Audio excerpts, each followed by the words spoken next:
This meeting is being recorded. So welcome everybody. It's a Saturday morning indeed, and we're having our technical challenges, but that is okay because we are always able to figure out how to share our information and make it work because we are family and we are community, and we just make everything happen that we need to so we can be together and build our community and our advocacy. So just going to go ahead and get started doing a quick overview of PWN. Again, my name is Barb Cardell, and I want to welcome you all to our second webinar of the PWN Block Party series. And this is going to be the art and science of community organizing. So thank you all for joining us. First, I want to give you a little bit of an overview about PWN because many of you might not know about the U.S. Positive Women's Network. We are a constituency-led organization, so we are led by and for women living with HIV. We came together 10 years ago when 28 women living with HIV met and recognized that the voices of women most impacted by HIV were not being centered in policy, that we were not being trained for advocacy.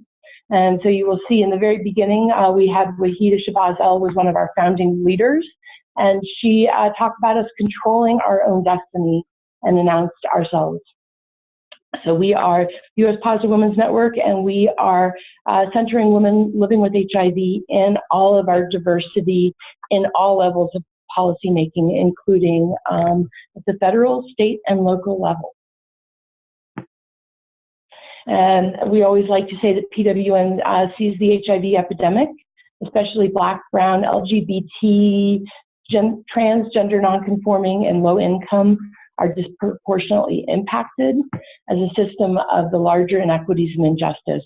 So we are organizing here and in our everyday work with PWN to build power in these communities and to center those most impacted by HIV in every conversation that we have.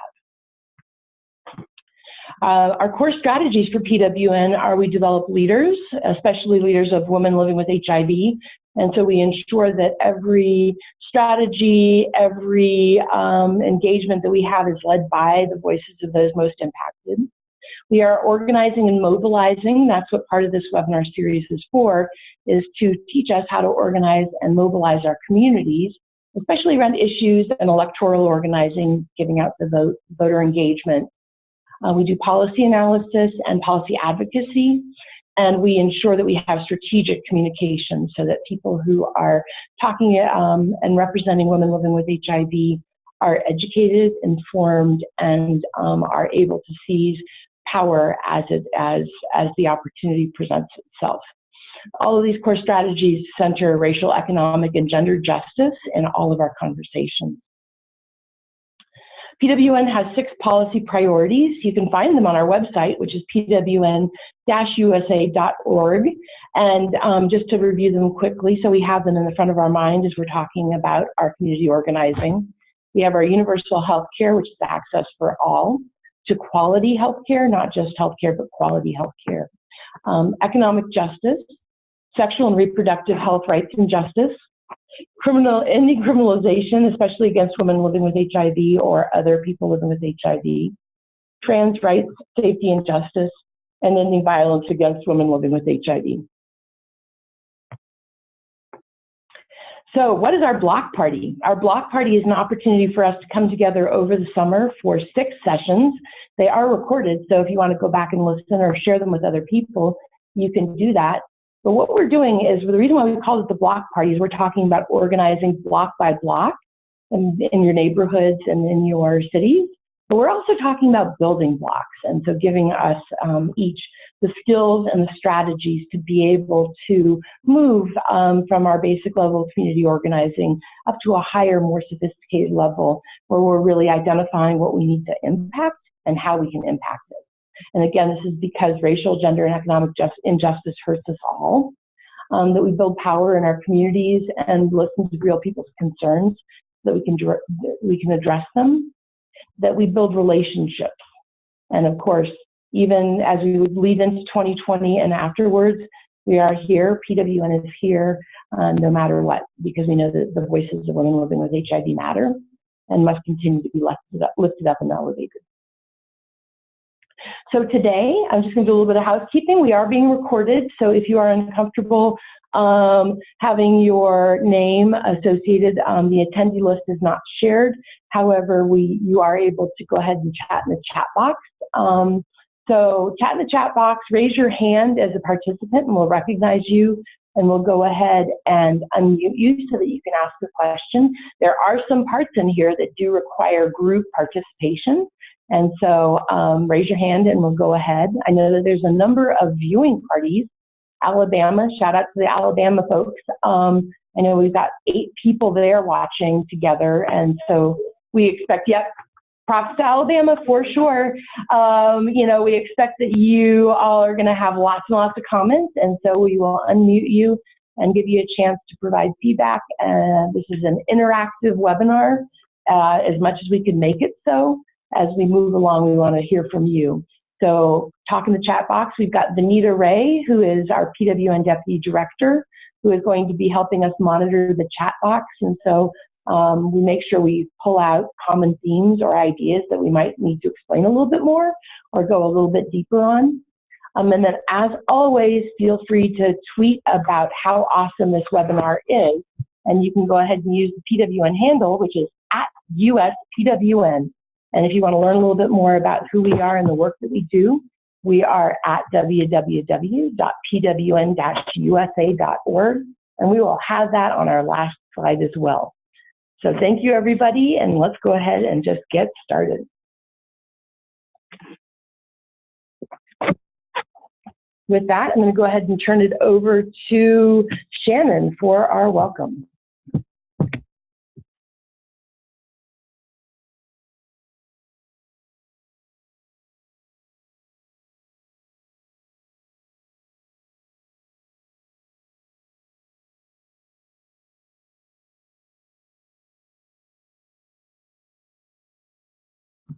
It looks like we lost Shannon.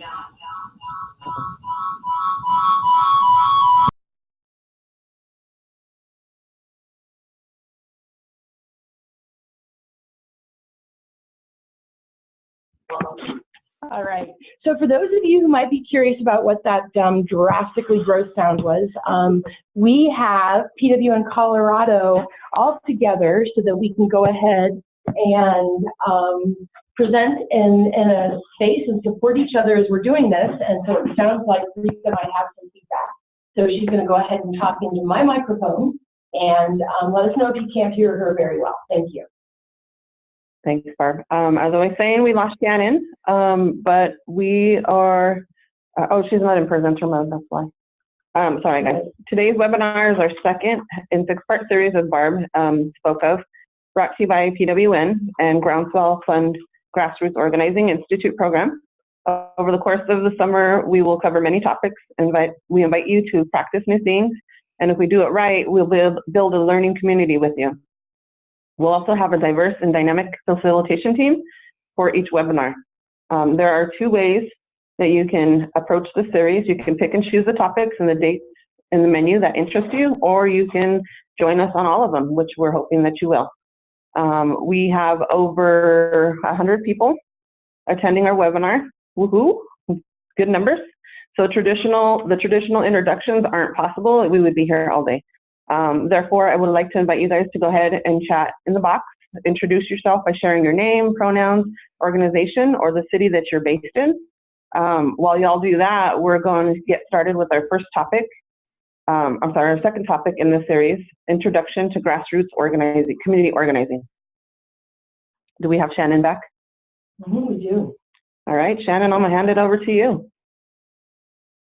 Thanks, Rika. Sure. So in this session, we're going to talk about grassroots organizing. We have Lisa Castellanos, who is a Grassroots Organizing Institute coach and facilitator, and Miss Beautiful Rika and Miss Barb Cardell. In our previous webinar, we looked at 3 moments: the no-no boys, Japanese internment resistance, the Montgomery bus boycott, and the National Welfare Rights Organization's Universal Income Campaign.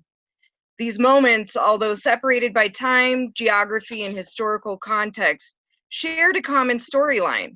That storyline is how the most powerless people in the country risk everything for the sake of collective action and solidarity, and in turn spark a broader movement for social justice. We introduced the spectrum of social change approaches, and we talked about different organization models on the spectrum in terms of their focus on individual empowerment downstream and the collective empowerment upstream, with the community organizing on the furthest upstream on the spectrum, which is where we are headed.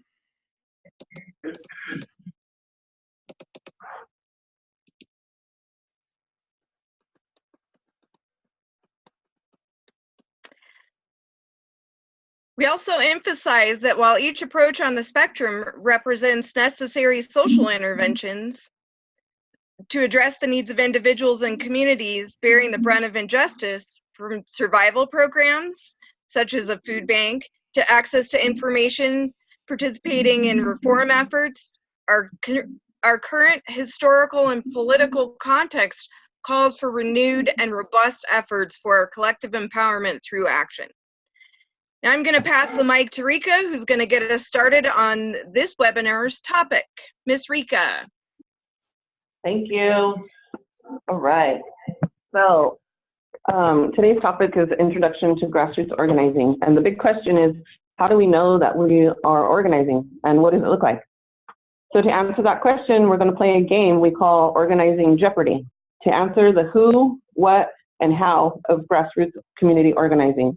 Our goal is to break down and demystify the elements of community organizing, have a conversation along the way, and also identify questions that folks might have. So here are the instructions. And if you don't understand, please type in the chat box and we'll clarify. There are 3 steps to playing along today. Step 1, one of our facilitators will present the game board representing what, who, and how of the community organizing. Our facilitator will then share a clue and read it out loud, as well as display it. Then the participants will be asked to share the answers in the chat box in the form of a question. For example, what is, and then the person with the correct answer will get a shout out.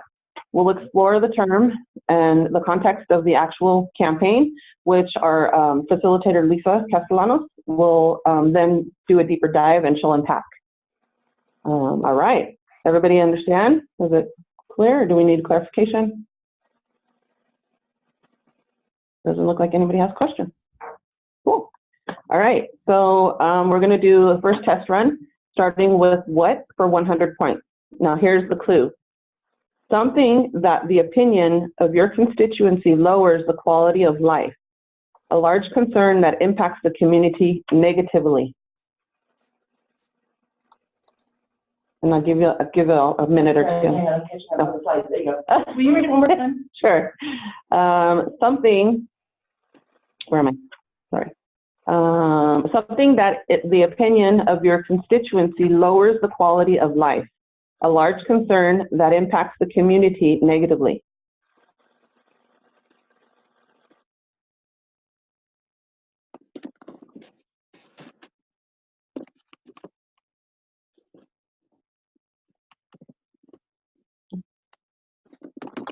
All right, I haven't seen the right answer yet, or what is the right question? Have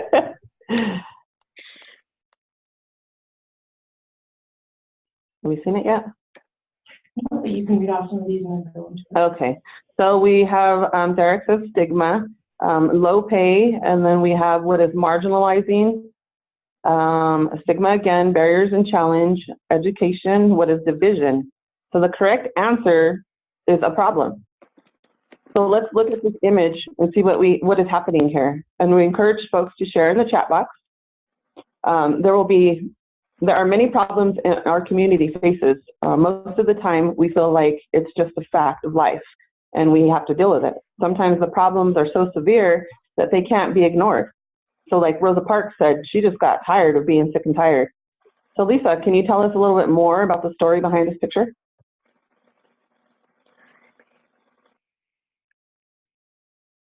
Lucy, you're on mute. Okay, how's that? Yeah. Great. Great. So, hi, my name is Lisa Castellanos, pronouns they and she. I'm a coach with the Grassroots Organizing Institute of the Groundswell Fund, a philanthropic foundation whose vision is a well-resourced reproductive justice movement with the grassroots power to win meaningful policy and systems change now and long into the future. So now let's take a look at this image. What do folks see? Traffic jam, everything at a standstill. Yes, it's pretty obvious. Whenever when we're behind the driver's wheel and we see this, we all know it's like, you know, we just deal with it. It's a traffic jam. It's a traffic problem. Our communities face problems like this every day. Some more than others, depending on the community. And most of the time we deal with it, or not, right? There are those moments where a community decides a problem is just too much, but how do we determine that a problem is worth doing something about it? A community organizing approach gives us methods and tools to discern if a problem is something that is fixable, right? It's something that we want to do something about. But how do we figure that out? One of the first steps that folks engaged in community organizing approaches is that they'll talk to the community, and they'll ask questions. They'll ask, why is this happening? Why is this affecting our community? Another question might be, what would it mean to you if this problem didn't exist? In other words, a community organizing approach will see a problem and then delve deeper with the community. We'll talk later about the methods used to do that, but this is how, in this approach, a problem would be dealt with. In different approaches, the problem might be dealt with differently. Questions, comments? Great, I'll hand it back to the facilitators. All right, this is Shannon. And does everybody remember how to play the game? Hopefully we understand all the rules. So let's continue to the next category, which is what for 200. Don't forget to put your answers as a question, form them as a question. And the clue is, so what for 200, a specific problem around which we can organize in order to impact a larger problem.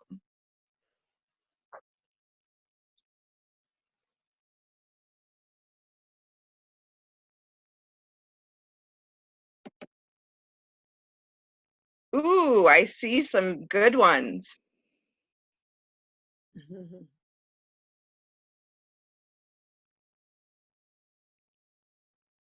So we have piecemeal, housing, campaign, and it looks like there's some folks who may know a little bit about grassroots organizing, women's rights and grassroots we have.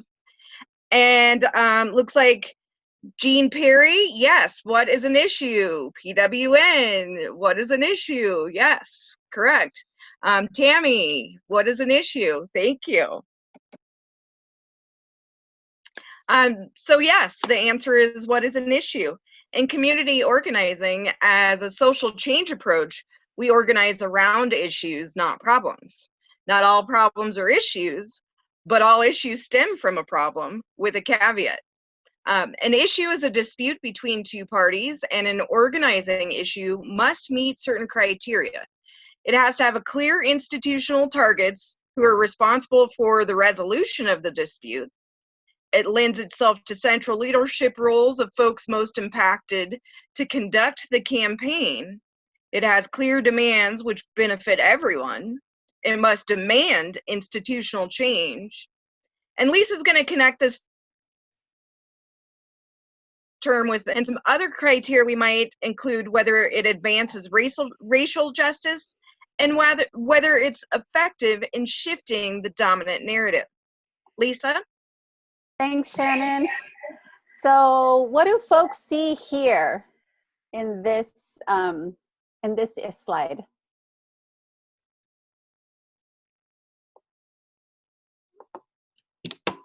Folks can enter in the chat box if you like. What we see here in the slide is two images, right? And the first image has a, it says school entrance, and it points to it. And then another is the end of the queue. This image here is a descriptive of a community kind of connecting the dots, right? What is the source of this problem? Why is this happening? In this image, where we want to launch into the story of an actual community grassroots campaign that started with the identification of a problem in the community, and folks started to get together and notice that they were kind of noticing the same thing. They were noticing that pretty quickly the traffic caused by the opening of a new and unannounced charter school in the community.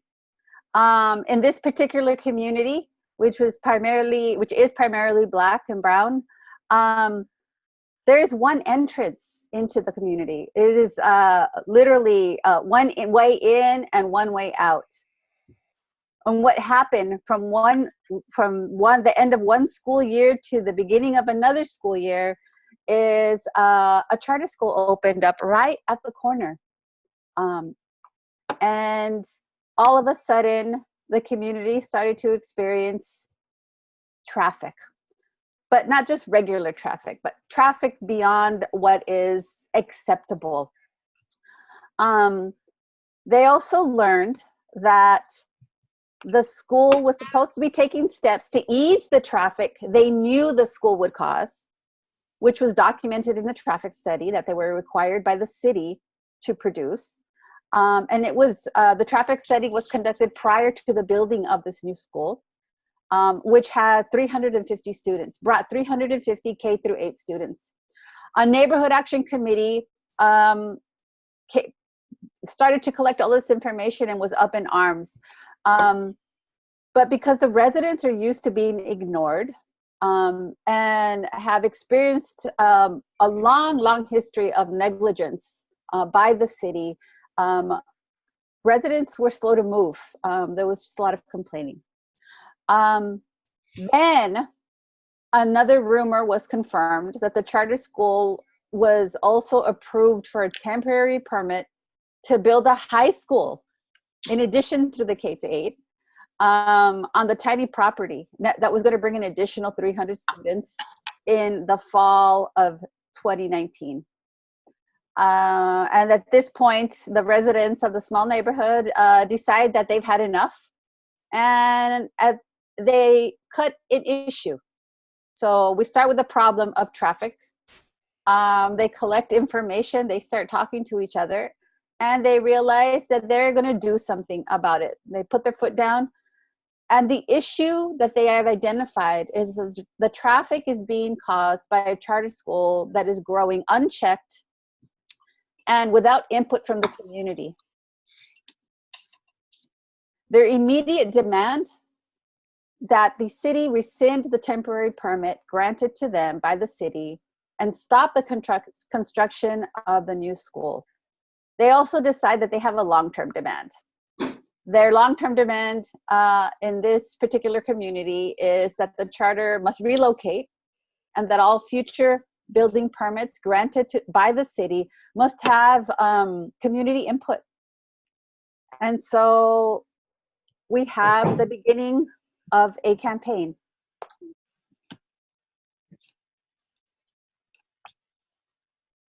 All right, let's keep it going. So we're going to do who for 200 points. Here's the clue. A member of an organization who demonstrates the ability to take initiative in analyzing and thinking through problems and solutions. engenders loyalty and trust of other members in the organization, is able to move members to action, and shows commitment to being actively involved in the planning and execution of campaigns. I'll give you all a minute or two to type your answers in the chat box.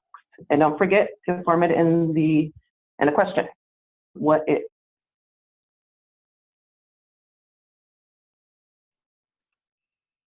Who is a leader? Who is a community organizer? And the correct answer is a leader. Perfect. So inviting folks who are most impacted by the problems and an issue in their community is core to community organizing. Their voices, stories, and ideas for how to change their lives for the better is at the heart of the community organizing.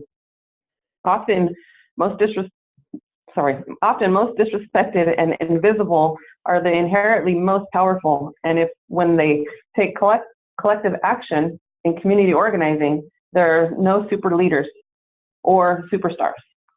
Leaders enable others to face certainly by sharing skills, leading by example, and taking action. A leader's most important role, is sharing their time and their talent to recruit new leaders in order to build power, people power. In community organizing, a leader knows their individual role with benefits to collective effort to win real change. Sorry, that was a hard one for me for some reason. All right, and I'm gonna pass it back to Lisa so we a little bit. Yeah. So here, what you see here are actual members of this community that we're starting to learn about. This community that's facing this traffic caused by a presence of a unannounced charter school in their neighborhood. These folks are just regular people. They have everyday problems. They have different struggles. They work. They worry about things like rent, the education of their children, the future of their family. And this image you see here shows the power of intergenerational familial participation. Both show a parent and their child. And these two residents bring neighbors and family into the effort to address the traffic in their neighborhood. They don't just show up as activists, by themselves. They always bring 2 or 3 people. They'll drag their partners with them. They will bring as many people as possible to any and all meetings and actions to do something about this traffic problem in their neighborhood. Thanks. Yeah. Thank you, Lisa. And now we have round 4. And the category is Who for 300? Here's the clue. An individual with the power to grant the organization its demands. Here is a question.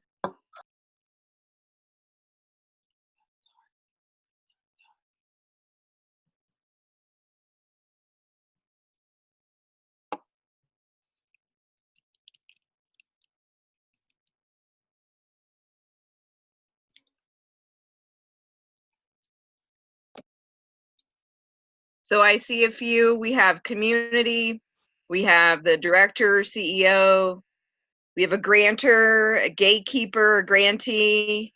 There was one, somebody had it right, and I'm sorry I didn't see who it was. Target is the answer. Awesome. So a target is always a person with the power to give the community what they want. Sometimes this person is a lawmaker, sometimes this person is an administrator, and in either case they have power, and because the power concedes nothing, quoting Frederick Douglass in the great slavery abolitionists, we must organize around a target. Lisa? Yeah, so just to add to that, a well thought out campaign will know who their target is. and will not waste their time on other seemingly more powerful people or government bodies. And the slide that you're seeing now is basically a city structure, right? The flow chart of a city structure. And though folks might think that oh, let's go talk to the mayor will give us what we want, or let's go talk to city council and pack the city council chambers, that will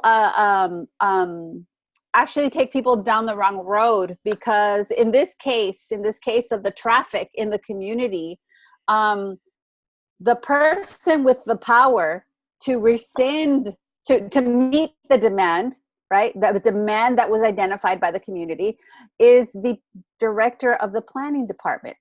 The director of the planning department, their job is to implement the work plan, right, of the city around permits.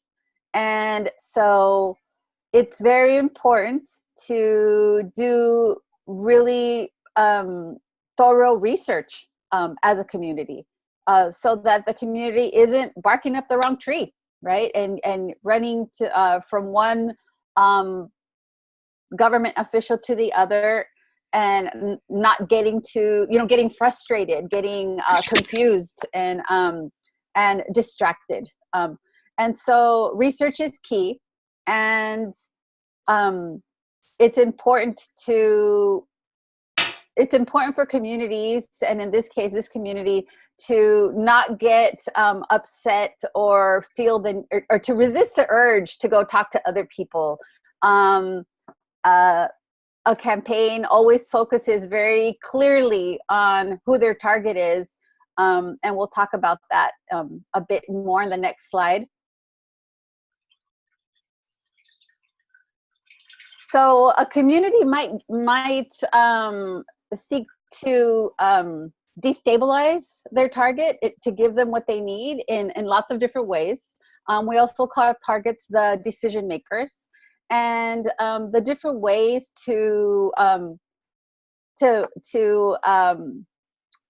destabilize the target, so that they first pay attention to you, right? And second, see that they have that they actually should be paying attention to this particular community.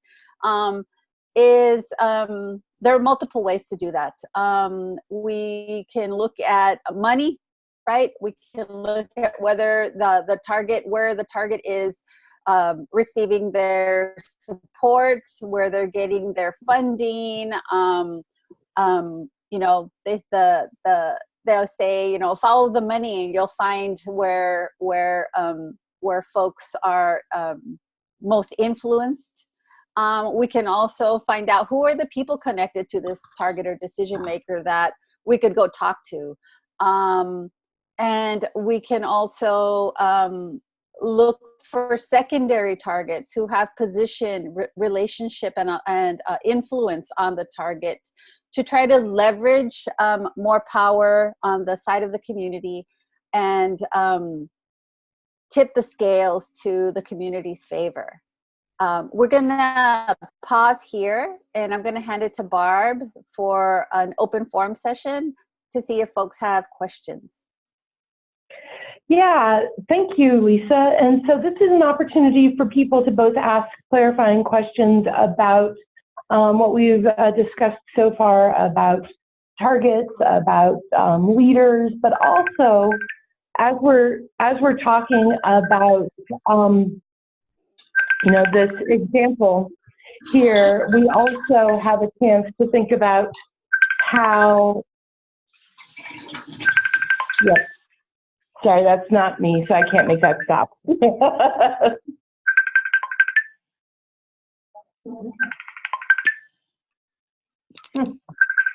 panelists can mute themselves for a minute. Yep, we're going to go ahead and mute everybody. Okay, wonderful. Great, thank you, Lisa. So we wanted to see if there were any questions we have so far, but we also wanted to open up and see if people had examples of when people and relationships, because that's what we have. We have people, We've got people power, we've got our friends, we've got our allies, we've got PWN members. We have relationships that we've been building with our elected officials, with our churches, and with our communities. And oftentimes that's what we have more than money or positions of power. Sometimes we do have some economic opportunity and we do have some positional power, but that's not often something we have. So what have we used and how have we formed in our community to influence target makers with our people and our relationships? And wondering if anyone has, looks like we've got a clarifying question from Olga about, is the target a stakeholder? Lisa, you want to unmute and answer that before we get to people sharing examples? Yeah. A target is that's a really interesting question, because we often use this language, right, as people who have skin in the game, who have something to at stake, right? A stakeholder is someone who may be supportive of your demand, right, to change the condition in your community, whatever that is. In this case, could be traffic. The stakeholder isn't your target, though, right? Because the target is the person with the power to decide and to give you your demand, right?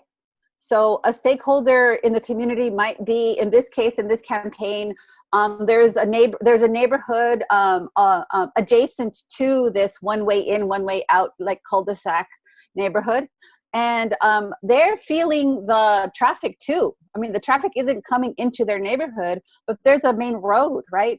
And so that neighborhood, let's say that it's the community center, right? Could be a stakeholder in your campaign.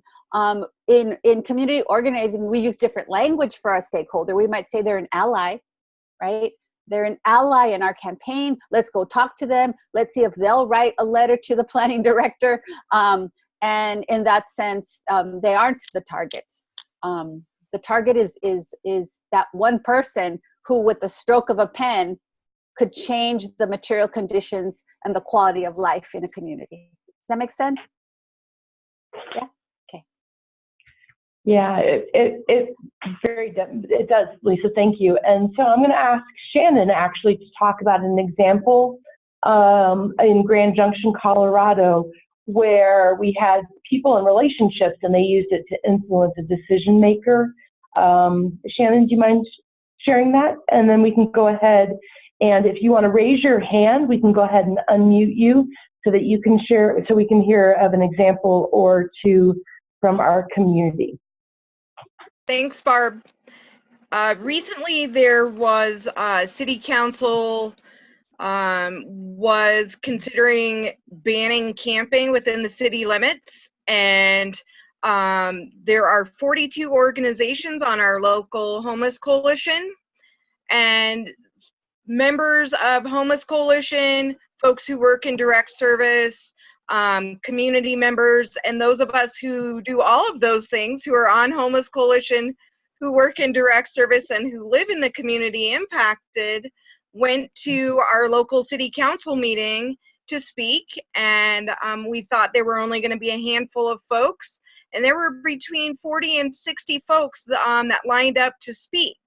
And it was so powerful that City Council postponed the vote on the ban for almost 2 months to do some research and then get back, form a subcommittee in partnership with the Homeless Coalition folks, often many of those folks working in direct service or directly impacted by this camping ban, to sort of change what some of the language was in the laws and really get, come together for power to talk to a target group and change what was going on. And so now some of the language has changed in the camping ban, and for right now, it seems like some things are on hold. Ticketing is on hold and so on and so forth.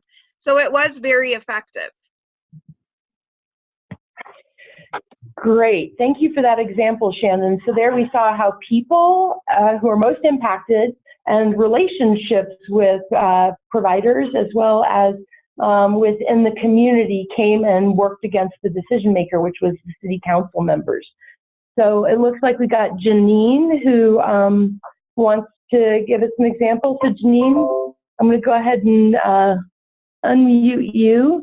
So you should be able to, oops, hang on.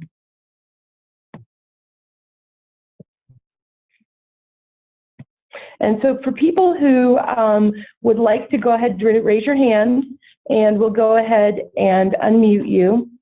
So, yeah, Janine, go ahead. I think you are, it looks like you are able to share your example at this point in time. Janine says she can't unmute, but I'm following her up. She can type her comment in the chat box. Yep. All right. So from our end, looks like she was unmuted, but yeah. So if you want to go ahead and unmute Janine, or sorry, go ahead and type your question in.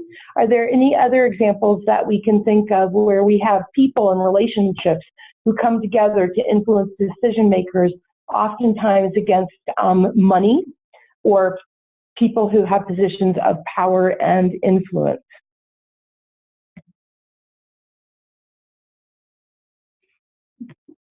All right, Wanda, go ahead.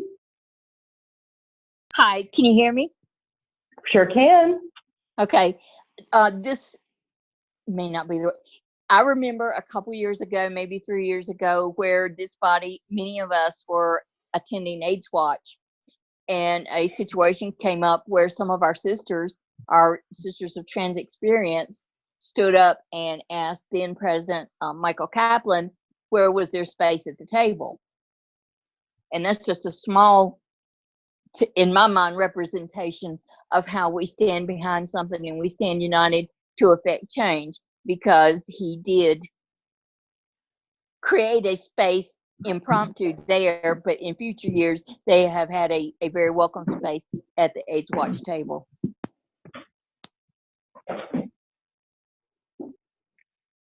Great, thank you, Wanda.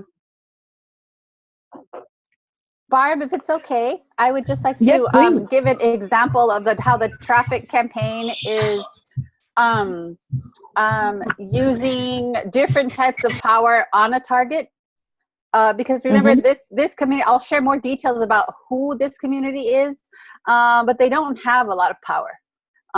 They have multiple generations of negligence in the city, and folks just kind of just deal with things that come at them, because that has been the history.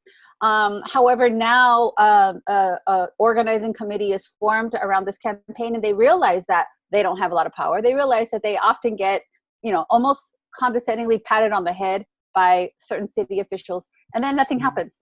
So what do? They do some research, and they find out that the charter school is who their funders are and who is on their board. And they find out that though the charter school is not the target, there are certain local funders who are supporting certain programs of the charter school, which are actually very influential in terms of social relationships in the city, in the broader community. And they realize that if they are to go to those funders to give them wind that a primarily Black and brown community is being silenced, disenfranchised by a charter school, and that the city planning department can make a difference. These folks in this foundation, who are very pro-racial justice and racial equity, might not feel too comfortable. And this might create a buzz in those social circles that they know that this planning director is connected to, right? So that is one way that this community that does have very little power, I mean, they in terms of elections, the local city council, they don't get a little feel like they get a lot of votes, so they don't have a lot of interest or feel pressure to have to respond that they would from another community that has a higher voter turnout. So I just want to give an example of how in the traffic campaign, this community has used the power of relationships, going through, learning as much about the opposition as much as they can, and also about their target, to connect the dots about how to influence and start to get the target to pay attention to them. Great, thank you, Lisa, and thank you for those examples. Appreciate all of them, as well as over the phone, as well as in the chat box. We're going to go back to our game now, and then I'm going to turn it over to Rika as we keep ourselves moving along. All right, so the next category. Barb, Yeah. I just wanted to give Angel, she had put it up here. She's talking about when, in response to the last question, when they fought to get felons voting rights. Okay. Yeah. That's Angel. I just muted you. Did you want to say a little bit about the voting rights? I did. I wanted to say that was, for me, that was an example of coming together to get people voting. But my stronger one was the food pantry. The place down here has been giving out food, but because of the laws or whatever that was happening, they were trying to close us down, and it's just food help for people living with HIV that can't afford it.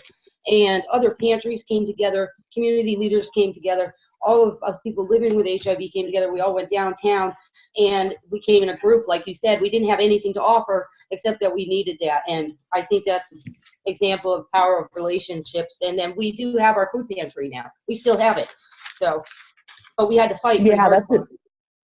Yeah, that's a powerful example, Angel. Thank you so much. And I appreciate your elevating that example. And I would say, the one thing that I would sort of push back against is, you said we didn't have anything, but what you had was, you had the people who are most impacted. You had our stories, and so and you had community that you had organized, and so you actually, because you kept the food bank open, you had quite a bit, and that came together for power. And so I feel, first off, thank you for that work, and also thank you for sharing that example. Thank you.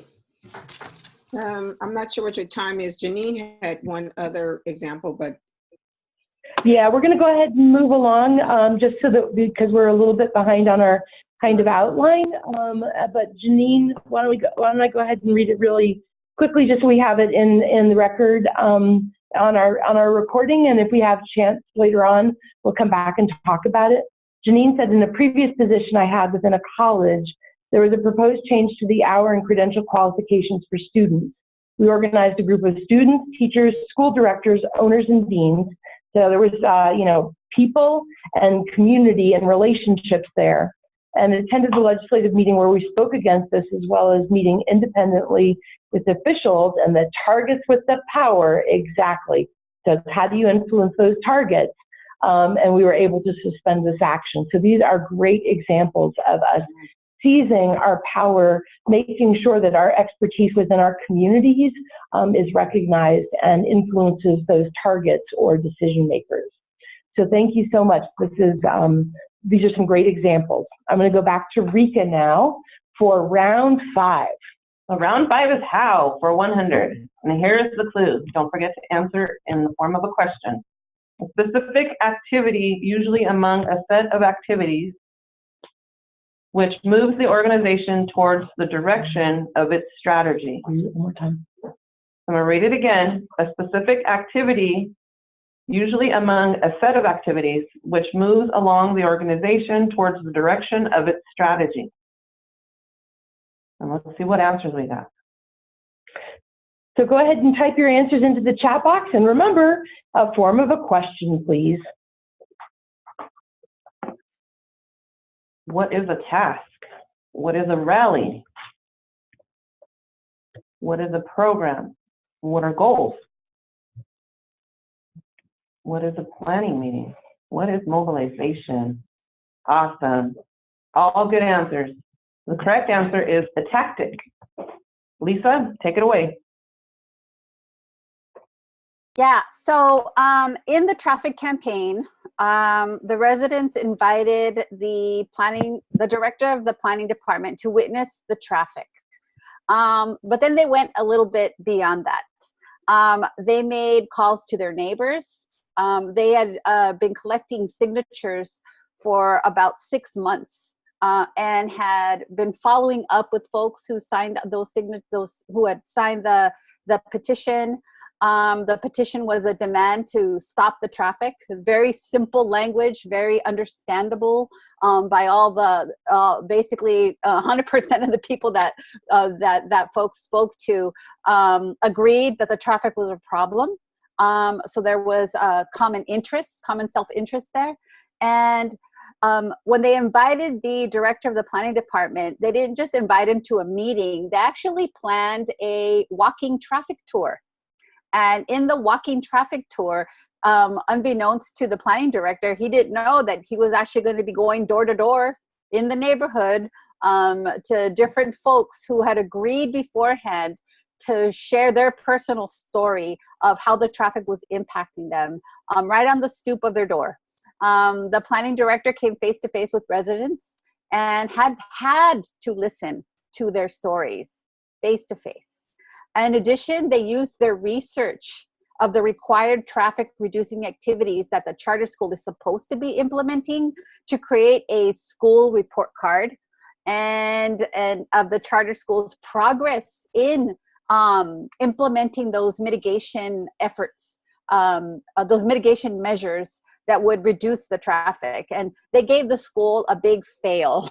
So what you see here in this slide is there's a little infographic of the different points of what the mandatory traffic measures that the school is supposed to be implementing and all the things that they haven't done. And then you'll see in the picture next to that is a small sample of the community that is that makes up a broader part of the organizing committee in front of this report card. And you'll also see the planning director there posing in the picture as a kind of on the record thing of supporting, of being present at this action and having participated. This tactic is one of the activities that they have planned, and it did several things. It brought the planning director face to face with the community on their turf, right? The community didn't have to drive across town, try to meet with him in his office or go to city council. No, they made the director come to them, and then they got him to walk and actually experience what it's like to walk and to be in that neighborhood at peak traffic hour. And so this tactic gave the planning director a very palpable experience in the course of 1 hour to just give them a sample of what they experience day in and day out. In the morning when kids get dropped off at the school, and in the afternoon when they get picked up. That's an example of a tactic. All right, thanks, Lisa. And on to round 6. Let's keep this going. How for 200, and here's the clue. A plan which has a series of activities that focuses on an issue and pressures the target into negotiations which accumulate into an agreement. Again, a plan which has a series of activities that focus on an issue and pressure the target into negotiations which accumulate in an agreement. And let's see what we've got here.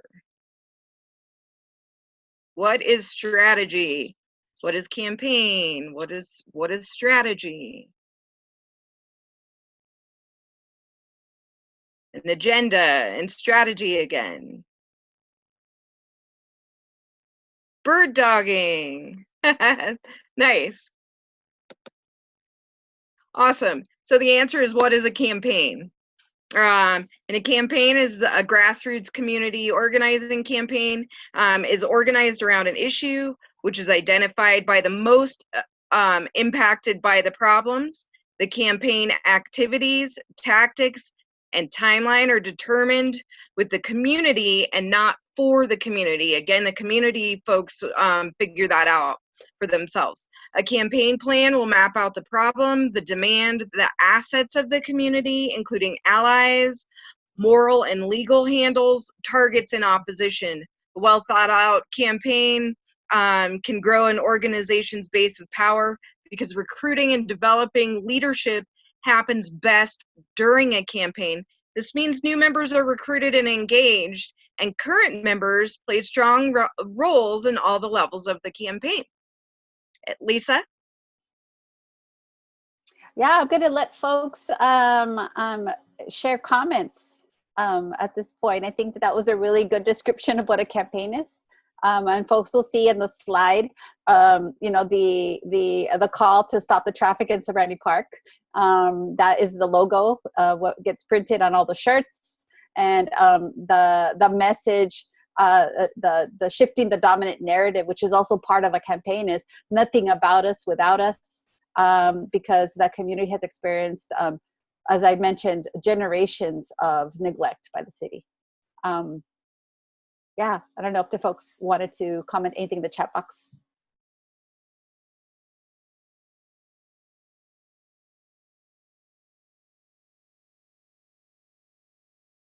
Great.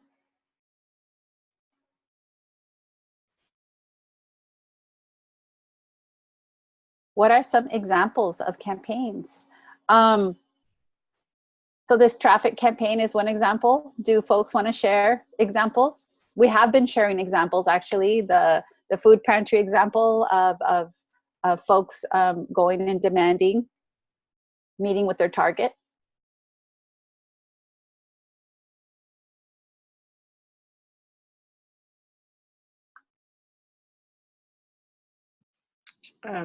Angel, do you want to raise your hand and answer if you want to share Yeah, your? it looks like Angel typed into the chat box that by doing what she's working on in her neighborhood around homelessness and getting out the vote are campaigns that she's working on.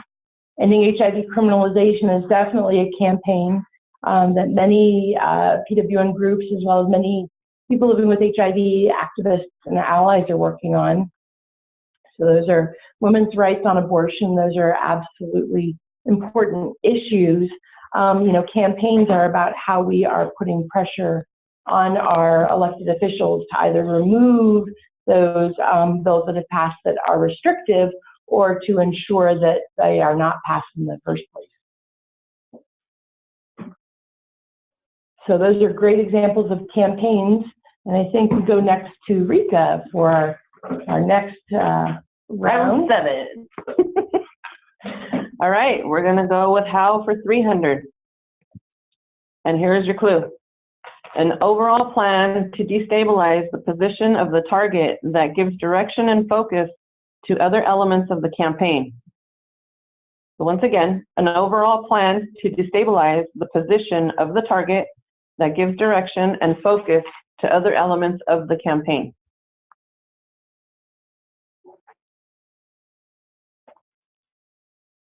Oh, first answer was. Yeah. So is that organizing?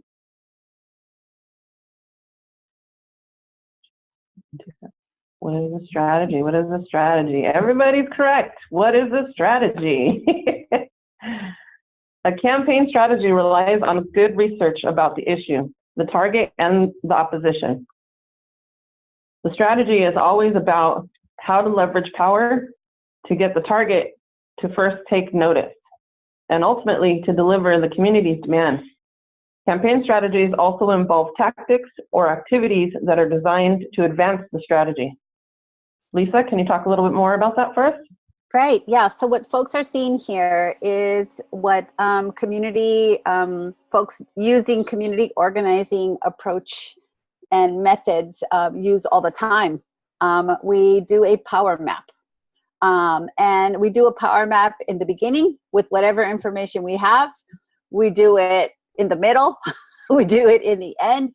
The point is to try to understand as much as possible how we are moving the power needle in favor of the community, and how we as community engage in a campaign are effectively neutralizing folks that would be in opposition or who are in opposition, but that we don't need to or want to engage, right? Our focus is a target.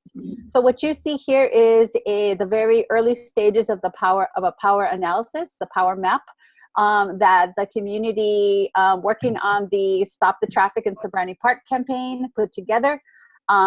They are in the left-hand bottom corner with strongest support for their demand, but with little to no power, right? You'll see the city planning department director has a lot of power. And after they attended the community traffic tour in the neighborhood, they were asked to respond to the community in 2 weeks, whether they would meet the demand. And 2 weeks later, 2 weeks and a day, because he missed the deadline, 2 weeks and a day, responded that, you know, they really couldn't do anything, but they were going to try their best, and really gave a neutral, safe answer. And so the community put him right smack in the middle and realized that they needed to learn more about him, and they needed to test him more and see if he would move to more to the strong support.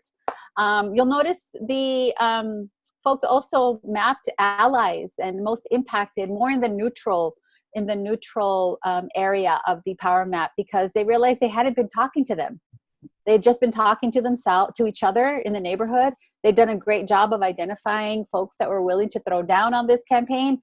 They realized that in order to have more power, they need to talk to other folks. So they have a plan to reach out to more neighbors, but also more neighboring communities impacted as allies. The CEO charter, the charter CEO is in the upper right-hand corner, has power, because if they want, they could not build that high school, right? They could decide that, but they're not going to. They are not a target. So they're just mapped as opposition. The city mayor is also very pro-charter, and would likely, if engaged, would be more vocal in support of the charter. So the campaign is choosing to not engage the mayor at all, even knowing that she is pro-charter. So this is a map that would be created with each significant step in the campaign. Great, thank you for unpacking that slide, Lisa. And just want to let everybody know that we will go ahead and share the slides from the webinar, as well as a recording and also some additional support documentation if you want to do a little bit of additional reading about campaign strategies. So we're going to move along, and I think we go back to Shannon for round 8. Thanks, Barb. And now we have Who for 100. And here's the clue. A grouping of people whose self-interest would be served by your organization or campaign. Again, this is Who for 100, a grouping of people whose self-interest would be served by your organization or campaign. All right, I have what are constituents? What are stakeholders?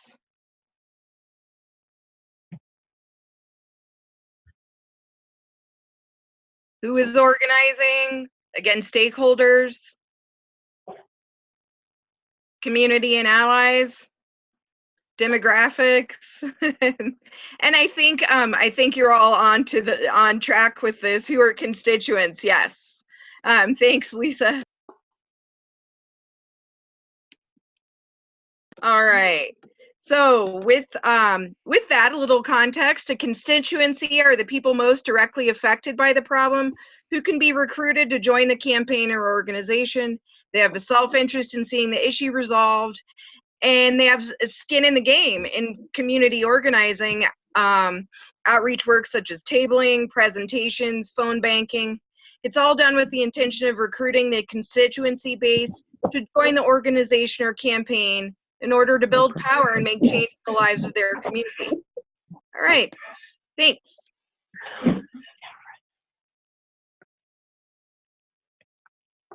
Lisa, And did you we're have going to anything you wanted to Rika. add on constituency? No, that was great. We're going to move Okay, on. wonderful. All right, on to the 9th round.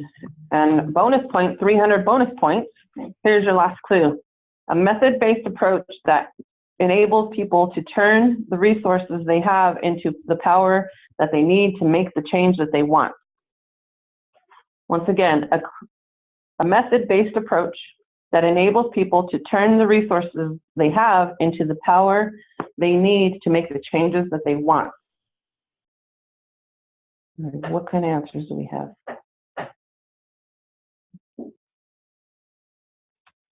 None yet. Any ideas? And if you put this in the form of a question, you get bonus points in the bonus round. What is the mission? What is power? Grassroots organizing. Boom. Yes. The answer is organizing. So direct action organizing is both a discipline and a practice using specific methods in order to build a base of power for active leadership and engagement. It is a focus on collective empowerment through collective action and solidarity. The methods used in direct action organizing are often known as craft. And C being contact work, R, research, the A is action, F is fundraising, and T is teamwork. Sweet, I'll hand it over to Shannon. Thanks, Rika. Good. And the characteristics of community organizing are direct action organizing. And that's an upstream approach to social change. It promotes collective solutions to problems rather than individual solutions. It challenges people to take action with others, promotes systematic change of institutions rather than individual solutions, communicates a widely felt issue, a clear demand, and a specific target. It emphasizes the participation and leadership of member leaders versus traditional top-down leadership. So maybe more of a matrix style or coaching style. Builds a base of power of people aligned with similar values. It challenges people to take risks, develop new relationships, and assume new roles to build the organization. It alters the relations of power in favor of the community. All right, Lisa. So this next slide, I want to just talk a little bit about contact work, and then we're going to move on to our open forum. So craft, contact work, research, action, fundraising, and teamwork. This is a framework for the methods of community organizing, and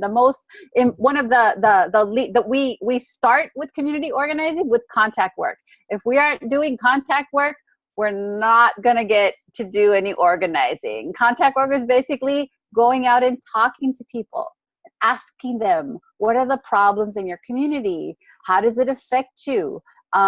What would happen if we were to change that problem? How would your life change? Probing questions are the heart of the contact work that we do in community organizing. And you see in this slide, just like a little sprinkling of all the different kinds of outreach work that might come to mind when you think of like, well, what are the ways that I go out and talk to the community? It could be I do presentations. It could be, we do online outreach, field outreach, which, could be door to door, could be we do phone calls, could be a lot of different things. And so in community organizing, although all the approaches in that spectrum of social change, from direct service to education to self-help to advocacy, all will use these contact work methods to talk to people, right? However, organizing will take it in a different direction. If we could move to the next slide. Organizing, contact work is the heart of community organizing approach for collective action. And the direction that community organizing will take the contact work is to actually identify and recruit potential leaders for a campaign. That is what it distinguishes and makes different, and what makes community organizing an upstream approach to collective empowerment versus individual approach to versus a downstream approach to individual empowerment. Community organizing relies on talking to people, recruiting them, asking them questions, asking them their opinion, asking them what they think the solutions are, and then recruits them into the work to actually build out what the campaign is.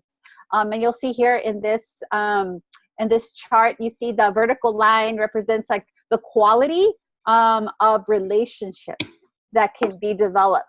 And the horizontal line is the quantity of people that you could potentially talk to. So clearly, you know, if you want to talk to a lot of people, you can, you know, you do, you know, a series of presentations with, in adult ed classes, for example, and just hit a lot of people, right? You could do field outreach, canvassing, tabling, street outreach, and or just plain phone banking with phone lists that you have. However, it might not necessarily be enough to build relationship to identify and recruit potential leaders. So then you would take it a notch up, and that's where you have the quality and the activities that you might do. Once you identify people, like in a tabling activity, you might want to ask for a personal visit to build relationship.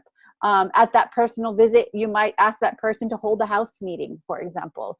And that is the way that in community organizing approach, we develop the relationship, the trust, and awareness of what the community is facing so that we can identify an issue, right? We don't always start with an issue. We listen to problems and we start to identify what the issue is so then we can build a campaign.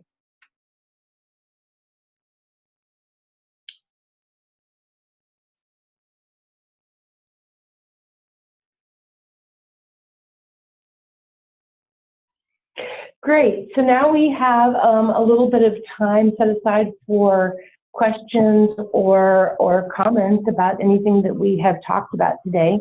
If you'd like us to unmute you so that you can go ahead and ask your question in person, raise your hand and we can do that, or you can go ahead and just type it in the chat box and we will go ahead and read it for you. So any questions, comments, if people want to talk about how they have worked on the craft of community organizing, whether it's contact work, research, action, fundraising, or teamwork, or if you'd like to go back to our Jeopardy answers and talk a little bit more about possible strategies or campaigns, or if there are any questions that we can go ahead and clarify, please let us know at this time. So Lisa is asking, what is the difference between field and street outreach? What will distinguish between the two in outside events? Yeah, great question. So field outreach and street outreach. Field outreach, you know, it's a thin line. I think they're pretty similar, but street outreach, I would say is, you know, I go to the parking lot of the Lucky Store here or the Safeway, and I just start talking to people, right? I'm just like, hey, I go to the bus stop.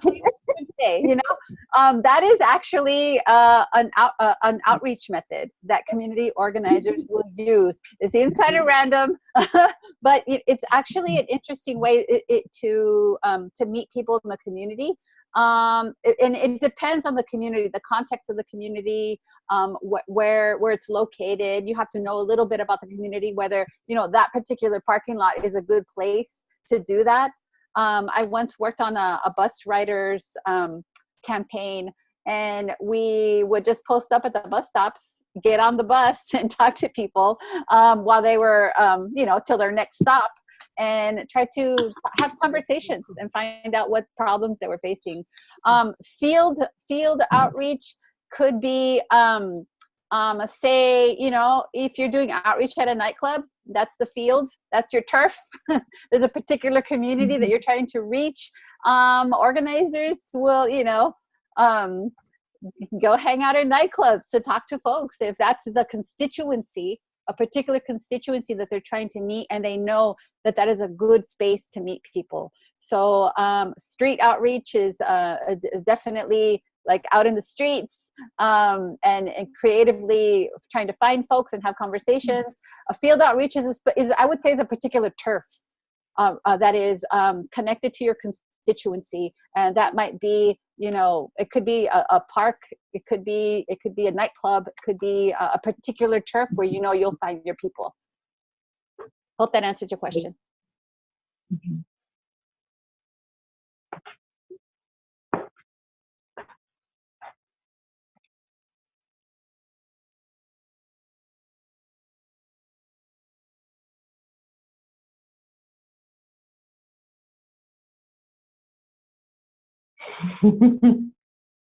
Yeah, Shannon's comment, meet them where they're at, don't leave them where they're at, and then encourage any positive change. So yeah, there's a lot of similarities that we have. So Angel has raised her hand. Angel, I'm going to go ahead and unmute you. Okay. Hi, Angel. I'm still a little confused, and I didn't even know how to write it, so I'm going to ask you. So my first step, now what I've been doing is I'm planning on going to this same said place, people living HIV positive. And they got excited over the organizing for power, and they're like, want me to lead, or, you know, to bring this information to them. And I know the lady who makes all the decisions there, so she would be the one that I target. Is that correct? Tomorrow? Because I mean, I have an appointment to meet with them tomorrow. They're going to give me time to go down there. And I'm like, okay, all I have is, not all I have to stop saying that. I have a lot. So yeah, you do. I have a lot. I'm just very unorganized, so this is the right place to be. So my first step would just, can somebody just maybe help? Like, I'm totally lost. So the organizing part I have down. Like, I have my papers. I have all my, what I want to show her, what I want to tell her. And so that is the right first step. I mean, I'm not missing a step there, because I don't want to go in and ruin it. So, Angel, are you going on your own to? It sounds like to request permission to.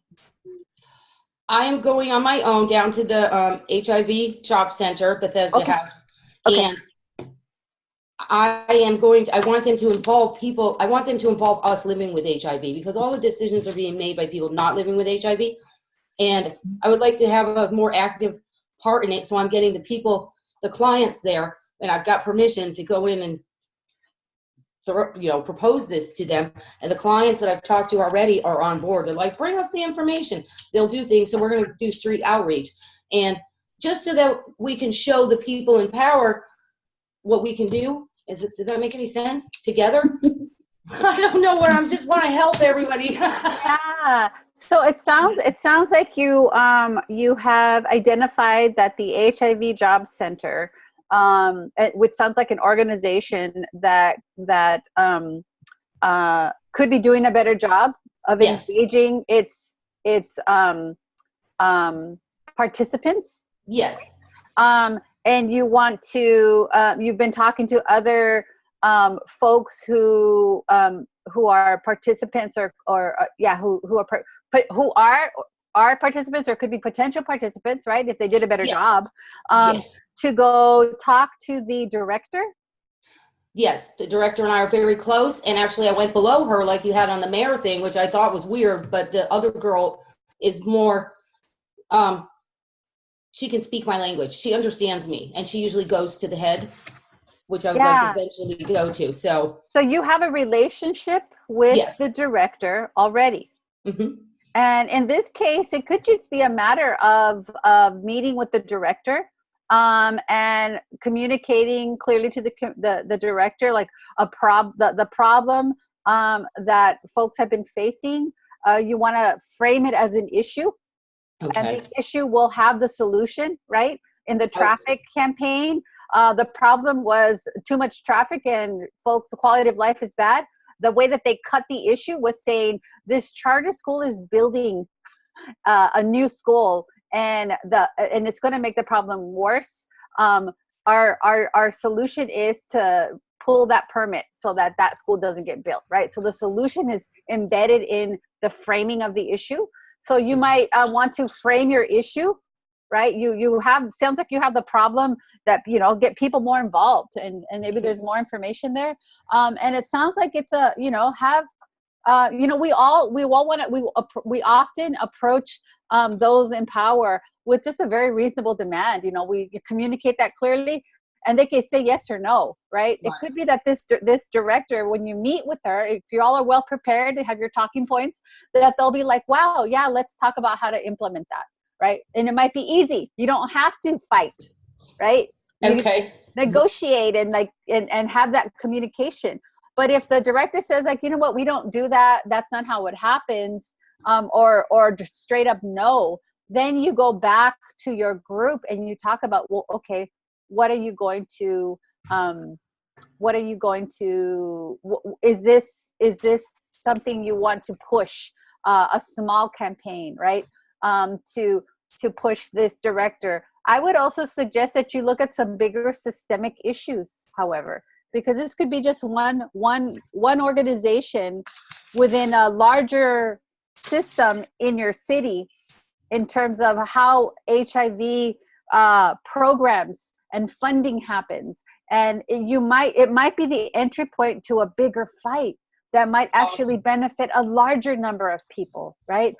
So you would look at budgets. You might get, you know, your folks might become experts in how city government works, how decisions are made. And this could be like the first step towards a campaign. But I think what y'all are doing is a good first step to begin to explore how to increase engagement of folks who are most impacted. In this case, the HIV community, folks living with HIV, and that sounds like a good, you know, you're doing research right now. You're finding out who are, you know, maybe this director is an ally down the line. Maybe they're even a champion down the line.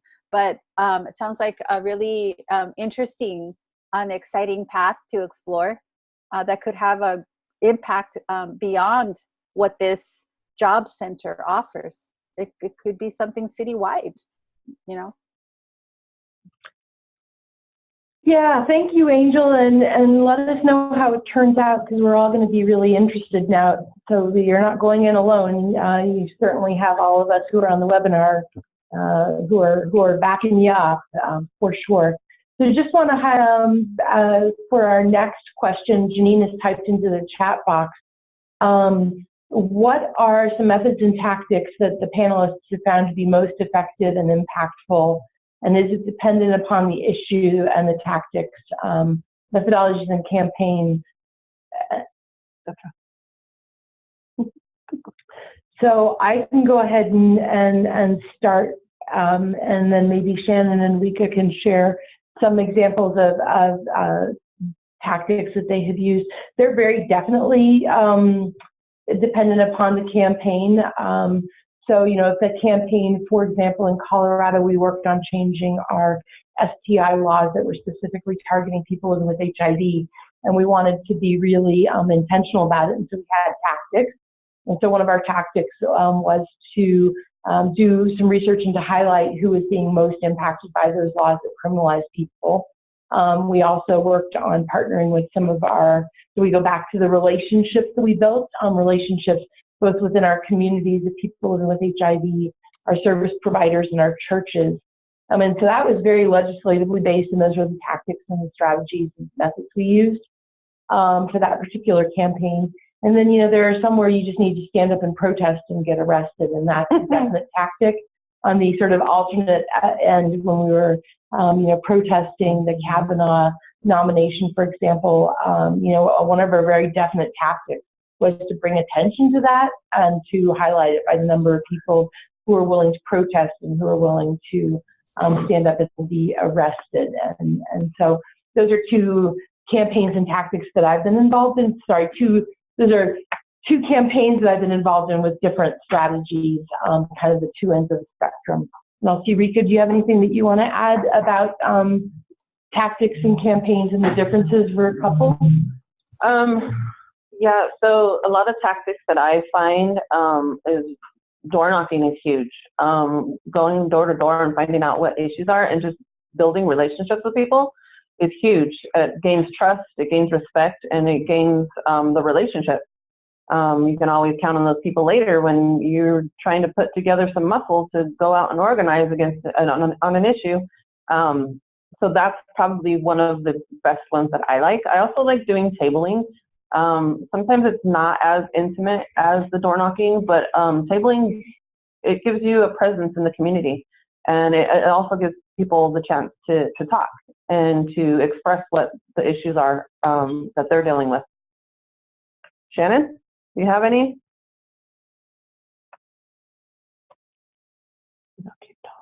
One of the things that I've used here in rural Colorado, we tried to do some things at the farmers market, and it was an epic fail. So I focus on not only HIV, but I try to set things up. Like I go to safety fairs, I go to resource fairs, I hit any opiate forum that I can. So any forum on anything to do with opiates. Any issues surrounding houselessness, we table. I try to get my foot in the door and do an overview of services of our local agencies. So for instance, I'm on the Homeless Coalition. I worked for the local ASO previously, and now I work for a teen shelter. And so I try to go to local community meetings that I have providers and our healthcare folks there. I also go to the park and talk to folks who need harm reduction services. So I talk to the people that are houseless who may be injecting, and I give them socks, granola bars, and water, and then talk to them about what their needs are. Maybe get a few surveys done and maybe get some quotes from those folks and interview them for stories, and then take it back to those other powers that be. Thanks.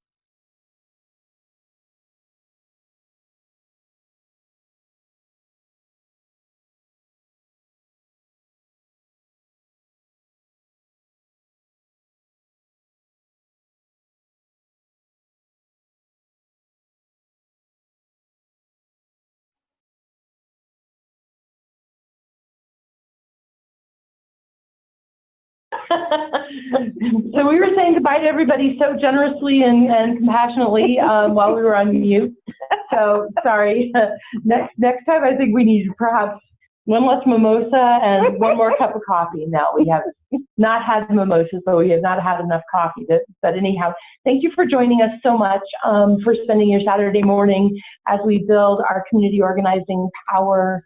We'll be back in 2 weeks with our third webinar series as we continue to build on our strategies that we learn. And if you are not already signed on to PWN as a member or ally, please go to www.pwn-usa.org and you can go ahead and join.